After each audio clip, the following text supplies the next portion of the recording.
My parents sent me away when I was 8. I'm Michael, now 20, and this is the story of how I found my real family wasn't the one I was born into.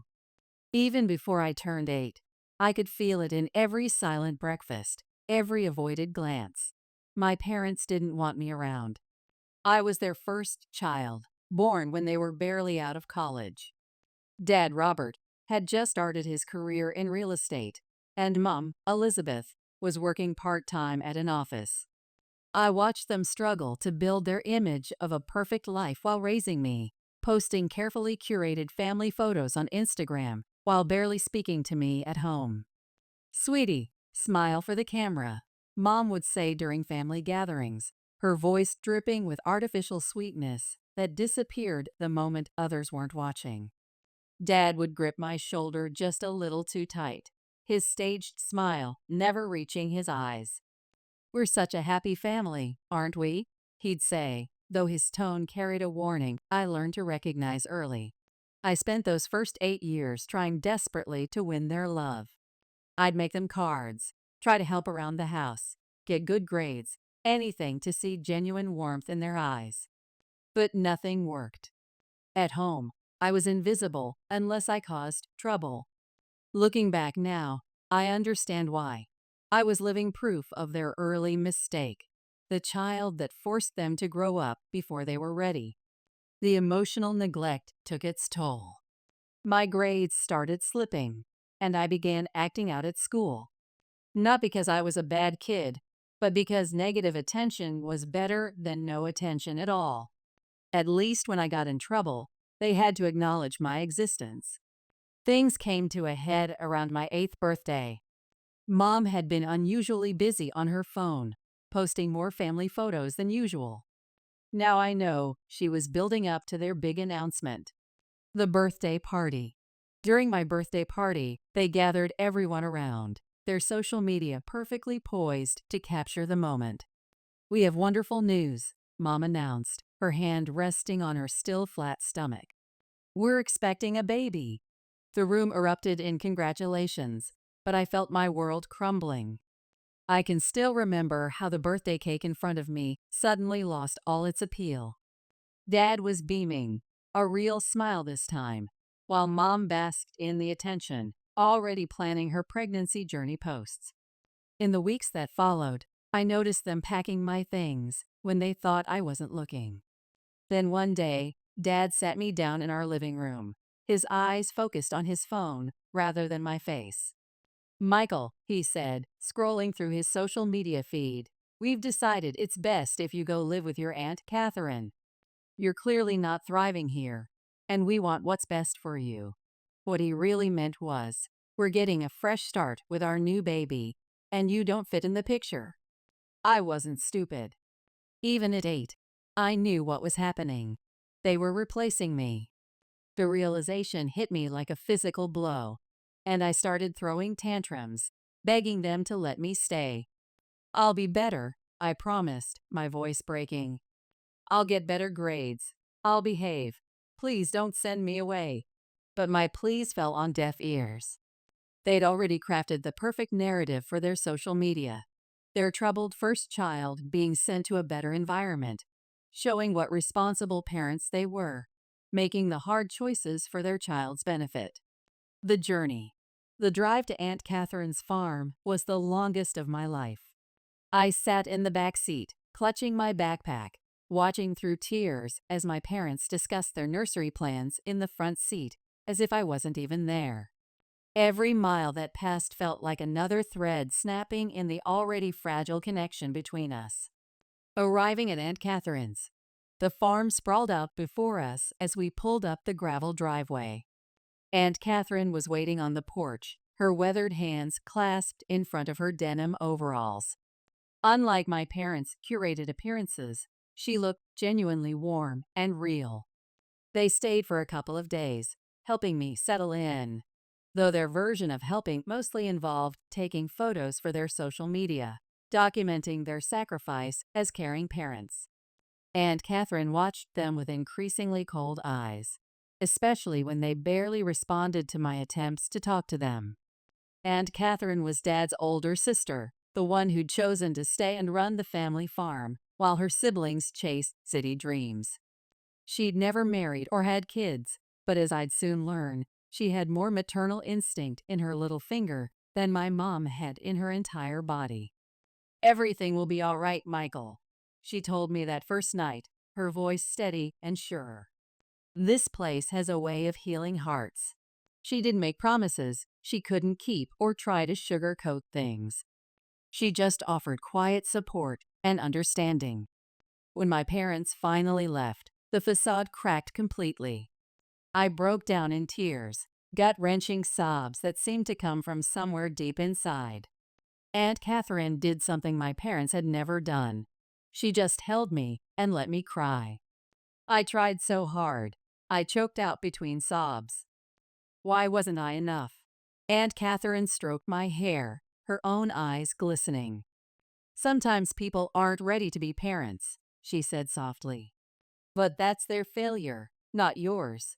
For weeks after they left, I'd rush to the phone whenever it rang, hoping to hear their voices. But they rarely called.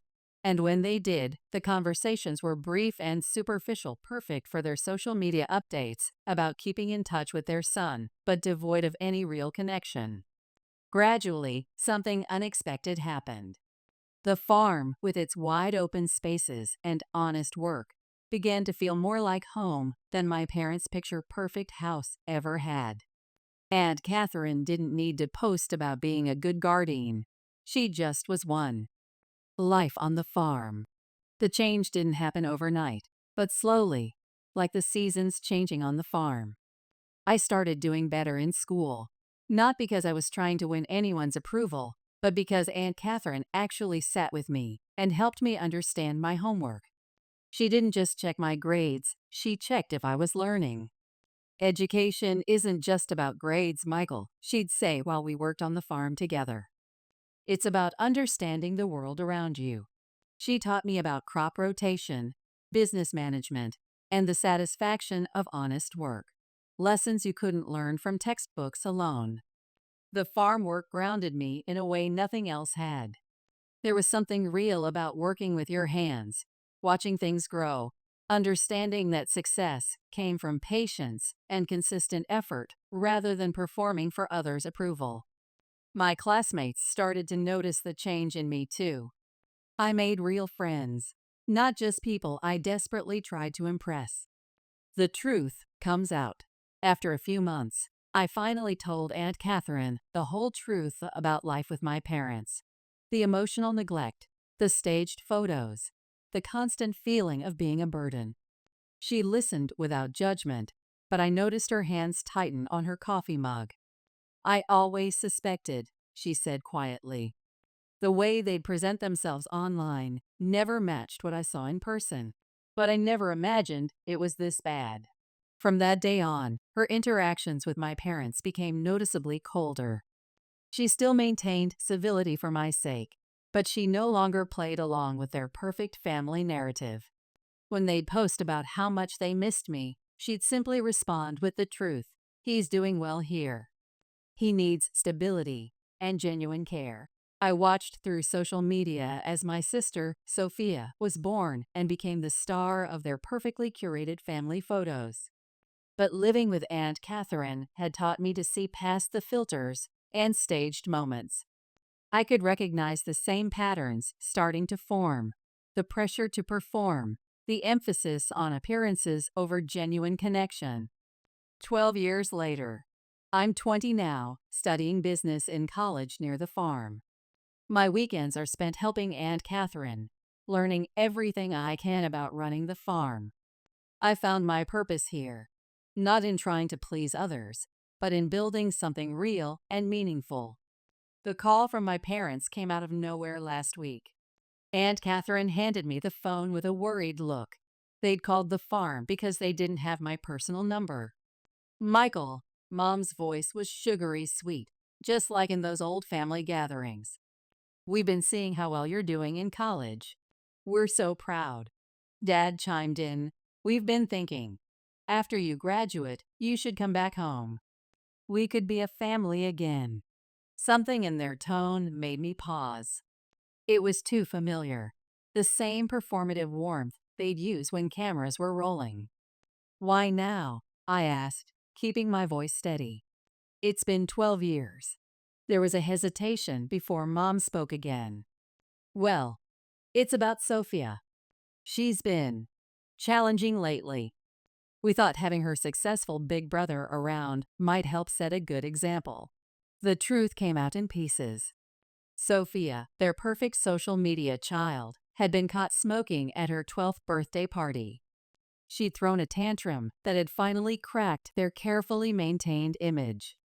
Now they needed a new prop for their performance. Their reformed first child, back to prove what great parents they were. Your sister is becoming such a failure, Mom said, her voice dripping with disappointment. But you've turned out so well. We must have done something right. I felt a familiar tightness in my chest, but this time it wasn't from pain. It was from clarity. You didn't do anything, I said quietly. Aunt Catherine raised me. She's my real family. The confrontation. The phone calls kept coming over the next week, each one more desperate than the last. They created new social media accounts when I blocked their numbers, leaving comments about how they missed their dear son and wanted to heal our family. Finally, I picked up one last time. They started immediately with their script about apologizing and wanting another chance. Stop, I said, my voice firm. Let's be honest for once. You didn't want me back when I was struggling. You sent me away. The only reason you want me now is to save face because Sophia's behavior is making you look bad. That's not true, Mom protested. We've supported you and Catherine all these years. We sent money, the bare minimum in child support that barely covered anything. I cut in. Aunt Catherine paid for everything else. But you know what? Money isn't even the point. Where were you when I had nightmares? When I won my first academic award? When I learned to drive? Aunt Catherine was there for all of it. We just wanted what was best for you, Dad argued. Look how well you turned out. I turned out well because you sent me away, I said, feeling years of bottled emotions finally finding their voice. I turned out well because Aunt Catherine showed me what real family means. It's not about perfect photos or what others think. It's about being there every day through the hard times and the good ones. The line went quiet for a moment before Mom spoke again, her voice cold. Well, if that's how you feel, maybe we were right to send you away.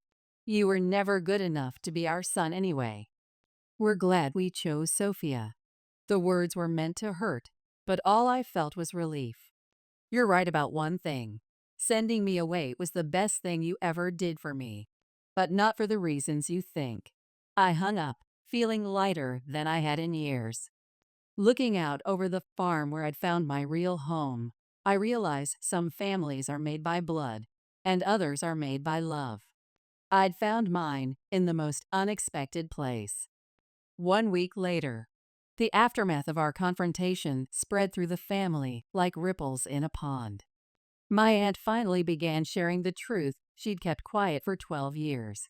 Not out of spite, but because she felt people needed to understand the reality behind the perfectly filtered photos.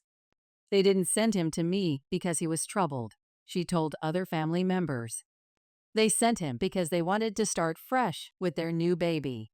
Michael was never the problem. He just needed someone to actually care. Word spread quickly, especially after Sophia's smoking incident at her birthday party. The carefully constructed image my parents had maintained began to crumble. Family members who had once bought into their social media narrative started to see the pattern, how they discarded one child and were now failing another. The turning point. My maternal grandparents called me a few days ago. They wanted to know the truth about my childhood, about the years before I was sent away. For the first time, I told them everything. The emotional neglect, the performative affection for social media, the constant feeling of being unwanted. We should have seen it sooner, my grandmother said, her voice heavy with regret. No reason is good enough to send your child away like that. They shared that they'd been hearing rumors, seeing the signs in Sophia's behavior that mirrored my own childhood struggles. The difference was, this time they weren't going to stand by and watch history repeat itself. Present day. My grandparents have obtained temporary custody of Sophia. She seems indifferent to the change, which tells its own story about life in our parents' house. We've started talking on the phone, real conversations, not staged ones for social media. She's actually reaching out to me, curious about the brother she never knew. "Did they post perfect pictures of you too?" she asked during one call, her voice small but knowing. "All the time," I told her. But real life isn't about perfect pictures. Sometimes it's messy and hard, but that's okay as long as you have people who truly care about you. The farm has taught me that growth isn't always visible on the surface. Like the crops we tend, the strongest roots often develop in silence, away from the spotlight. My family may not be the one I was born into, but it's the one I chose, and the one that chose me back.